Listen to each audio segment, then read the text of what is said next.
گندے خیالات پر کنٹرول کس طریقے سے کیا جائے؟ عورتیں اپنے بالوں کو بیچ سکتی ہیں یا نہیں بیچ سکتی؟ مہینے کے آخری 3 چاند میں شادی جائز ہے یا جائز نہیں ہے؟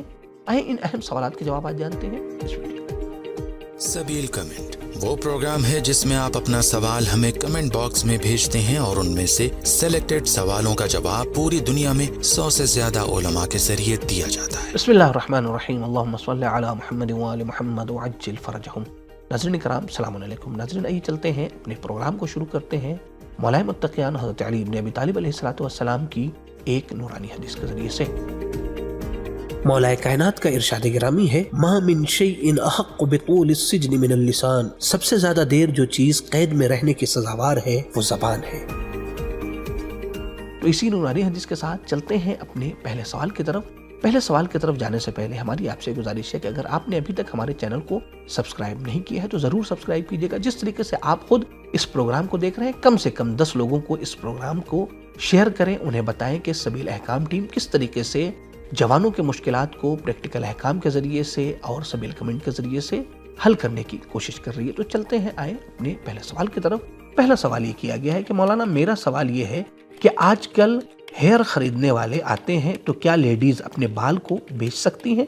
ان کے لیے جائز ہے یا جائز نہیں ہے؟ آئے جواب سنتے ہیں مولانا کے سوال۔ بسم اللہ الرحمن الرحیم۔ سوال کیا گیا ہے، آج کل ہیئر یعنی بال کے خریدنے والے آتے ہیں، کیا ایسی صورت میں خواتین کا اپنے بال کا بیچنا جائز ہے یا نہیں؟ اس کا جواب یہ ہے کہ رہبر معظم حضرت آیت اللہ العظمیٰ سید خامنئی حفظہ اللہ فرماتے ہیں کہ بذات خود اس کام میں کوئی حرج اور اشکال نہیں ہے۔ مرجع کبیر حضرت آیت اللہ العظمیٰ سید علی حسینی سیستانی حفظہ اللہ فرماتے ہیں کہ بال کے خرید و فروخت میں کوئی حرج نہیں ہے اگر کسی ضرر، گمراہی یا مفسدے کا خطرہ نہ پایا جاتا ہو۔ والسلام علیکم ورحمۃ اللہ وبرکاتہ۔ ناظرین کرام، سبیل میڈیا گروپ جتنے بھی پروگرام آپ مومنین کی خدمت میں پیش کر رہا ہے وہ آپ مومنین کے تعاون سے ہی ہے، لہٰذا اس کار خیر میں بڑھ چڑھ کے حصہ لیں۔ پیٹریون کے ذریعے سے منتھلی ممبرشپ حاصل کر سکتے ہیں، خمس کی رقم کے ذریعے سے سبیل میڈیا گروپ کو سپورٹ کر سکتے ہیں، کیونکہ آیت اللہ سیستانی حفظہ اللہ اور آیت اللہ خامنئی حفظہ اللہ دونوں مراجع کرام کے خمس کا اجازت سبیل میڈیا گروپ کے پاس موجود ہے۔ تو کار خیر میں بڑھ چڑھ کے حصہ لیں، خود بھی حصہ لیں، دیگر مومنین کو بھی سبیل میڈیا گروپ کے بارے میں بتائیں اور ان سے ہیلپ کرنے کے لیے کہیں۔ تو آئے چلتے ہیں اگلے سوال کی طرف۔ اگلا سوال یہ کیا گیا ہے کہ مولانا مہینے کے آخری 3 چاند میں شادی کر سکتے ہیں یا نہیں؟ آیت اللہ سیستانی حفظہ اللہ کے فتوی کے مطابق صحیح ہے یا نہیں ہے؟ آئے جواب سنتے ہیں مولانا کے سوال۔ بسم اللہ الرحمن الرحیم۔ آیت اللہ العظمیٰ سید علی سیستانی کے فتوے کے مطابق 2 طرح کے ایام ایسے ہیں کہ جن میں عقد نکاح انجام دینا مکروہ قرار دیا گیا ہے۔ وہ دن کہ جب قمر در اقرب پایا جاتا ہو۔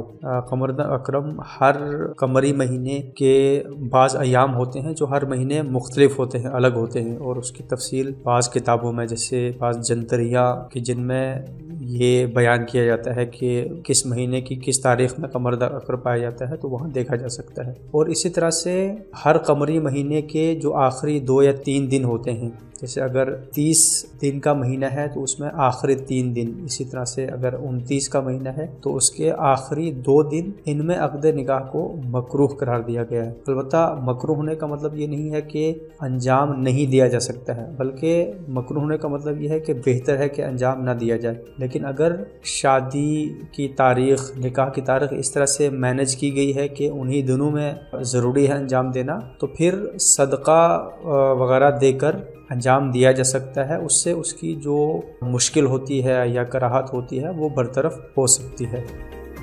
دوستو، اگر آپ کے ذہن میں کوئی شرعی سوال موجود ہے تو آپ یہیں کمنٹ باکس میں اپنے سوالات کو پوچھ سکتے ہیں، یا آپ ہمارے دیے گئے واٹس ایپ نمبر پر بھی اپنے سوالات کو پوچھ سکتے ہیں۔ ٹیم کی پوری کوشش یہ ہوتی ہے کہ آپ کے سوالات کے جوابات جلد سے جلد آپ تک پہنچائیں۔ اگر آپ کا کوئی پرسنل سوال ہے تو آپ ہماری دی گئی ای میل آئی ڈی پر بھی اپنے سوالات کو پوچھ سکتے ہیں، ساتھ ہی ساتھ آپ ہمارے انسٹاگرام پیج پر بھی اپنے سوالات کو پوچھ سکتے ہیں۔ تو آئے چلتے ہیں اپنے آخری سوال کی طرف۔ بہت ہی اہم سوال ہے اور یہ اکثر جوانوں کا سوال ہے کہ مجھے گندے خیال بہت آتے ہیں، میں کیا کروں تاکہ میں اسے کنٹرول کر سکوں؟ مجھے نماز میں بھی گندے خیال آنے لگتے ہیں، پلیز رہنمائی کیجیے گا، بہت پریشان ہو گیا ہوں۔ آئے جواب سنتے ہیں مولانا کے سوال۔ بسم اللہ الرحمن الرحیم. گندے خیالات کے سلسلے میں جو سوال کیا گیا ہے، غالباً اس سے مراد یہ ہے کہ انسان کو اکیلے رہتے ہیں تو سیکشل ڈیزائر اور ایسے خیالات آتے ہیں انسان کو، تو اس سے بچنے کے لیے کیا کریں. سب سے پہلے تو یہ کہ لاجک یہ کہتی ہے کہ یہ ایفیکٹ ہے کچھ کاز کا، تو وہ کاز کو آئیڈینٹیفائی کریں جو آپ کے ذہنوں میں اور ہمارے ذہنوں میں یہ چیزیں لا رہے ہیں. سب سے پہلی چیز یہ ہے کہ وہ نفس اور شیطان کا وسوسہ ہوتا ہے جو انسان کو اس طرف کھینچ کے لے کے جاتا ہے. دوسری چیز جو ریزن ہو سکتی ہے وہ یہ ہے کہ فضول سوچنا اور اکیلے رہنا بہت بڑا فیکٹر ہے کہ انسان اکیلے جب رہتا ہے تب شیطان اس پر غلبہ کرتا ہے، تو اکیلے رہنے سے بچیں. تیسری چیز یہ ہے کہ آپ ایسی چیزیں دیکھ رہے ہیں جو آپ کے ذہنوں میں وہ تھاٹس کو کریٹ کر رہے ہیں. مثال کے طور پر یوٹیوب پہ آپ نے کوئی ایسی چیز دیکھی، یا کوئی ٹک ٹاک پر یا دوسری جگہ پر آپ سوشل میڈیا پہ یا میڈیا میں آپ ایسی موویز دیکھ رہے ہیں جس کے ذریعے سے یہ تھاٹس آپ کے ذہنوں کے اندر بڑھ رہے ہیں، تو نیچرل سی بات ہے کہ آپ کو وہ کاز کو ختم کرنا پڑے گا. ایک اور چیز ہے غلط صحبت یا بیڈ کمپنی، جہاں پر آپ ایسے فرینڈز ہیں جو آپ کے جو اس قسم کی باتیں کر رہے ہیں، جس قسم کی باتوں کی وجہ سے آپ کے ذہنوں کے اندر یہ سوالات اٹھ رہے ہیں. اور اسپیشلی میڈیا کا اثر جو ہے بہت شدید ہے، چاہے وہ سوشل میڈیا ہو، ٹی وی شوز ہوں، موویز ہوں، یا حتیٰ خدا نہ کرے کچھ پورنوگرافی وغیرہ جو ہیں، اس کے نقصانات جو ہیں بہت شدید ہوتے ہیں. تو جب تک یہ جو آپ کا انٹیک ہے آپ کے ذہن کے اندر، آپ کی نفس کے اندر جو چیز جا رہی ہے، جب تک اس کو روکا نہ جائے تب تک وہ جو ہے آؤٹ پٹ میں چینج آنا مشکل ہے. تو پہلا سٹیپ یہ ہے کہ آپ کے نفس میں جو اندر آ رہا ہے اس کو روکا جائے، ان پٹ کو روکا جائے. اس کے علاوہ آپ کیا کریں؟ سب سے پہلی چیز یہ ہے کہ اپنی زندگی میں ایک روٹین بنائیں جہاں پر خدا کو یاد کریں، آخرت کو یاد کریں. معصوم نے کہا ہے موت کو زیادہ یاد کرو تاکہ تمہاری گناہوں کی خواہشیں جو ہیں وہ مر جائیں، کیونکہ آپ کو پتا ہے، ہم کو پتا ہے کہ مرنا ہے اور مرنے کے بعد حساب دینا ہے. دوسری چیز کوشش کریں کہ وضو میں رہیں. معصوم کی تاکید ہے کہ جب بھی آپ اپنی زندگی جئیں، عام زندگی میں بھی زیادہ وقت وضو میں رہیں.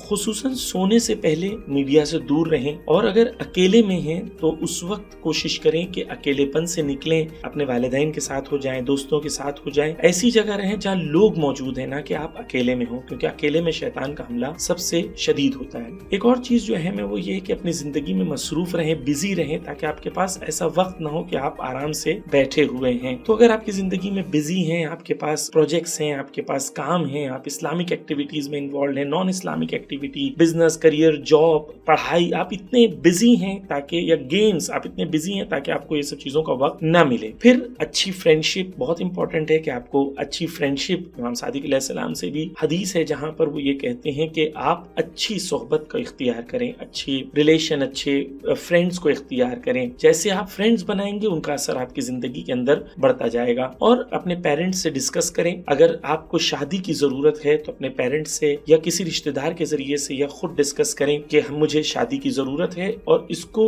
سنجیدہ انداز میں اپنے پیرنٹس سے ڈسکس کیا جائے. ایک چیز اور ہے کہ یہ احساس کریں کہ خدا مجھے دیکھ رہا ہے، امام زمانہ مجھے دیکھ رہے ہیں. جب زندگی میں یہ احساس انسان کو ہو جاتا ہے تو نیچرل سی بات ہے کہ انسان اپنے خدا کے سامنے اور اپنے وقت کے امام کے سامنے یہ سب چیزوں سے پرہیز کرنا چاہتا ہے. امید کرتا ہوں کہ جواب آپ کے لیے مفید رہا ہوگا. امپورٹنٹ یہ ہے کہ اپنی زندگی میں منظم ہو جائیں. التماس دعا. خدا حافظ. امام زمانہ جل اللہ تعالیٰ فرجہ الشریف سے ملاقات کا آسان طریقہ کیا ہے؟ کسی شخص کو سید ثابت ہونے کے لیے اسے کیا کرنا ہوتا ہے؟ اگر ہم نے اپنے والدین کے کہنے پر تقلید کر لی ہے تو کیا یہی تقلید کافی ہوگی؟ آئیں ان اہم سوالات کے جوابات جانتے ہیں اس ویڈیو میں.